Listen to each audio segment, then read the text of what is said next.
Hello student, स्वागत है आप सभी का इस वीडियो में। तो आज हम लेकर के आ चुके हैं कक्षा 12वीं के विद्यार्थियों के लिए विषय भौतिक विज्ञान अर्धवार्षिक परीक्षा के लिए प्रश्न। जी हाँ स्टूडेंट्स, आज इस वीडियो में कक्षा 12वीं के विद्यार्थियों के लिए भौतिक विज्ञान के प्रश्न मिलने वाले हैं अर्धवार्षिक परीक्षा के लिए। तो चलिए फिर आज का ये वीडियो स्टार्ट करते हैं। और वीडियो में आगे बढ़ने से पहले आप सभी से एक छोटी सी रिक्वेस्ट है कि यदि आपने अभी तक चैनल को सब्सक्राइब नहीं किया है तो सबसे पहले चैनल को सब्सक्राइब कीजिए, बेल आइकन को प्रेस करके ऑल पे सेट कर लीजिए ताकि जब भी हम नेक्स्ट वीडियो अपलोड करें तो आपके पास नोटिफिकेशन पहुंच जाए। तो समय 3 घंटे का आपको परीक्षा में मिलने वाला है और यहाँ पे निर्देश दिए गए हैं, इनको ध्यान से रीड कर लीजिए। इसके बाद आगे बढ़ते हैं। तो यहाँ पे देखिए, पहला प्रश्न आप स्क्रीन पर देख सकते हैं, सही विकल्प चुन करके लिखिए। तो सही विकल्प चुन करके आपको यहाँ पे लिखना है। और सबसे पहला प्रश्न है, देखिए यहाँ पे 8 कूलम ऋणात्मक आवेश में उपस्थित इलेक्ट्रॉन की संख्या है। तो ये आपका पहला प्रश्न हो गया यहाँ पे। और इनके जो आंसर हैं इनके लिए नेक्स्ट वीडियो अपलोड किया जाएगा। सभी क्वेश्चन के आंसर आपको नेक्स्ट वीडियो में मिल जाएंगे। इसके बाद दूसरा प्रश्न, चुंबकीय फ्लक्स का एसआई मात्रक है। तो इस प्रश्न में आपको बताना है कि चुंबकीय फ्लक्स का एसआई मात्रक क्या है। तो यहाँ पे ऑप्शन दिए गए हैं, 4 ऑप्शन आप देख सकते हैं। इसके बाद तीसरा प्रश्न है, प्रतिघात का मात्रक है। तो इस प्रश्न में आपको बताना है कि प्रतिघात का मात्रक क्या है। इसके बाद आगे बढ़ते हैं। यहाँ पे चौथा प्रश्न, ओजोन मंडल अवशोषित करता है। तो ओजोन मंडल क्या अवशोषित करता है वो आपको यहाँ पे बताना है चौथे प्रश्न में। इसके बाद पांचवा प्रश्न आप यहाँ पे देख सकते हैं, देखिए ऊंचाई ट्रांसफार्मर में राशि बढ़ती है। तो इस प्रश्न को भी अच्छे से तैयार कर लीजिए। इसके बाद छठवां प्रश्न देखिए, स्वप्रेरकत्व का मात्रक है। तो इस प्रश्न को भी अच्छे से तैयार कर लीजिए। इसके बाद आगे बढ़ते हैं। सातवां प्रश्न है, विद्युत क्षेत्र का मात्रक है। तो इस प्रश्न में आपको विद्युत क्षेत्र का मात्रक बताना है। इसके बाद नेक्स्ट क्वेश्चन देखिए, यहाँ पे दूसरा प्रश्न आ गया है, रिक्त स्थानों की पूर्ति कीजिए। फिल ब्लैंक्स यहाँ पे आ चुके हैं। तो दूसरे प्रश्न में सबसे पहला प्रश्न, लॉरेंज बल का सूत्र खालिस्तान है। तो यहाँ पे लॉरेंज बल का सूत्र आपको लिखना है यहाँ पे। इसके बाद दूसरा प्रश्न है, खालिस्तान सिद्धांत पर प्रत्यावर्ती धारा, देखिए धारा जनरेटर काम करता है। तो यहाँ पे ये आपका दूसरा प्रश्न हो गया। इसके बाद तीसरा प्रश्न है, विद्युत चुंबकीय तरंगें खालिस्तान होती हैं। तो विद्युत चुंबकीय तरंगें खालिस्तान होती हैं, आपको बताना है। इसके बाद चौथा प्रश्न है, विभव, देखिए यहाँ पे प्रवणता का एसआई मात्रक खालिस्तान है। ये आपका चौथा प्रश्न हो गया। इसके बाद पांचवा प्रश्न है, किरचॉफ का द्वितीय नियम खालिस्तान संरक्षण के सिद्धांत पर काम करता है। तो किरचॉफ का द्वितीय नियम देखिए यहाँ पे खालिस्तान संरक्षण के सिद्धांत पर काम करता है, वो आपको बताना है। इसके बाद छठवां प्रश्न है, आदर्श वोल्ट मीटर का प्रतिरोध खालिस्तान होता है। तो इसको भी अच्छे से तैयार कर लीजिए। इसके बाद आगे बढ़ते हैं। यहाँ पे तीसरा प्रश्न आप देख सकते हैं, सही जोड़ी बनाइए। तो सही जोड़ी बना करके आपको यहाँ पे लिखना है। मैचिंग आ चुकी है।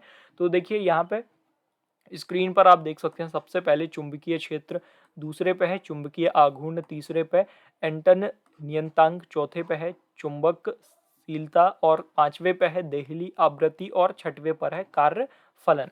तो इनको मिलाना है और इनके जो आंसर हैं वो नेक्स्ट वीडियो में आपको मिल जाएंगे। इसके बाद चौथा प्रश्न है, एक वाक्य में उत्तर दीजिए। तो इस प्रश्न में एक शब्द या फिर एक वाक्य में उत्तर आपको यहाँ पे देना है। तो सबसे पहला प्रश्न है, एक इलेक्ट्रॉन वोल्ट को जूल में व्यक्त करो।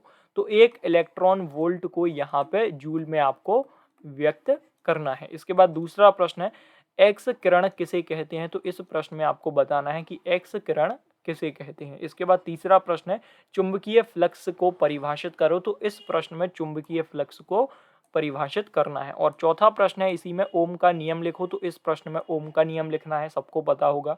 पांचवा प्रश्न है, प्रत्यावर्ती धारा से विद्युत अपघटन क्यों नहीं होता है। तो ये आपका पांचवा प्रश्न हो गया है। इसके बाद आगे बढ़ते हैं। यहाँ पे स्टूडेंट्स देखिए, पांचवा प्रश्न आ गया है। देखिए पांचवा प्रश्न ये हो गया था, मतलब जो चौथा प्रश्न है इसका पांचवा प्रश्न। अब इसके बाद पांचवा प्रश्न शुरू हो गया है, व्हीट स्टोन सेतु का सिद्धांत लिखो। तो इस प्रश्न में आपको व्हीट स्टोन सेतु का सिद्धांत लिखना है। और देखिए, आप सभी के कमेंट आ रहे थे कि सर पीडीएफ प्रोवाइड करा दीजिए। तो जो पीडीएफ आप स्क्रीन पर देख पा रहे हैं, ये पूरा पीडीएफ सबसे पहले सभी स्टूडेंट्स डाउनलोड कर लीजिए। इसके बाद जो आगे के क्वेश्चन है उनको अपन देख लेंगे। तो पीडीएफ किस तरीके से डाउनलोड करना है, पूरी प्रोसेस मैं आपको यहाँ पे बताने वाला हूँ। तो पीडीएफ डाउनलोड करने के लिए सबसे पहले सभी स्टूडेंट्स गूगल ओपन करेंगे। यहाँ पे आने के बाद माय स्टडी जानकारी आपको सर्च करना है। जी हाँ स्टूडेंट्स, माय स्टडी जानकारी आपको इस तरीके से लिख लेना है। स्क्रीन पर आप देख सकते हैं MY स्टडी JANKARI।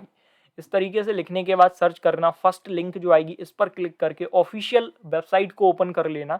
इस तरीके से आपके सामने ऑफिशियल वेबसाइट ओपन हो जाएगी। अब यहाँ पे आप जैसे आएंगे, सबसे पहले तो टेलीग्राम ग्रुप को ज्वाइन कर लेना है। सबसे ऊपर आपको टेलीग्राम ग्रुप का बटन मिल जाएगा, तो सभी बच्चे टेलीग्राम ग्रुप को ज्वाइन कर लीजिए, क्योंकि यहाँ पे एमपी बोर्ड से रिलेटेड स्टडी मटेरियल टेलीग्राम पर आपको मिल जाएगा। और इसके साथ साथ नोट्स वगैरह भी टेलीग्राम पर आपको मिल जाएंगे, पीडीएफ मिल जाएगा पूरा। और यहाँ पे देखिए क्लास 9, 10th, 11th, 12th जो टेबल आपको दिख रही, इसमें class 12th half yearly paper click here, इसके सामने क्लिक कर देना। और यहाँ पे यदि क्लिक नहीं करना चाहते आप तो नीचे भी आप क्लिक कर सकते हैं। यहाँ पे देखिए कक्षा 12वीं अर्धवार्षिक पेपर पीडीएफ। तो यहाँ पे देखिए class 12th half yearly paper click here वाले ऑप्शन पर अपन क्लिक करेंगे और मेन पेज को इस तरीके से यहाँ पे ओपन कर लेंगे। अब मेन पेज को ओपन मैंने कर लिया। अब नीचे स्क्रॉल करते हुए जाना है। यहाँ पे इस तरीके से देखिए यहाँ पे टेबल बनी हुई आपको दिख जाएगी, class 12th physics half yearly paper click here. इस पर आप जैसे क्लिक करेंगे इस तरीके से नया पेज ओपन हो जाएगा। अब यहाँ पे देखिए बच्चों, नीचे जाना है। यहाँ पे जो टेबल आपको दिख रही है इसके ऊपर येलो कलर से डाउनलोड बटन बना हुआ आपको दिख जाएगा।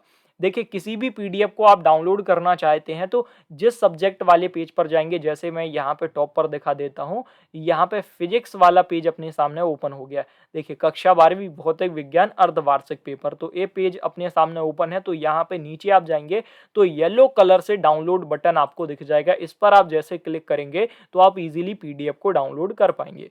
तो जाइए स्टूडेंट्स, माय स्टडी जानकारी वेबसाइट से पीडीएफ को डाउनलोड कर लीजिए। और इसके बाद देखिए छठवां प्रश्न यहाँ पे आ गया है, विद्युत फ्लक्स संबंधी गाउस का नियम लिखो। तो विद्युत फ्लक्स संबंधी गाउस का नियम आपको यहाँ पे लिखना है। इसके बाद सातवां प्रश्न है यहाँ पे, संधारित्र किसे कहते हैं और इसका सिद्धांत समझाओ।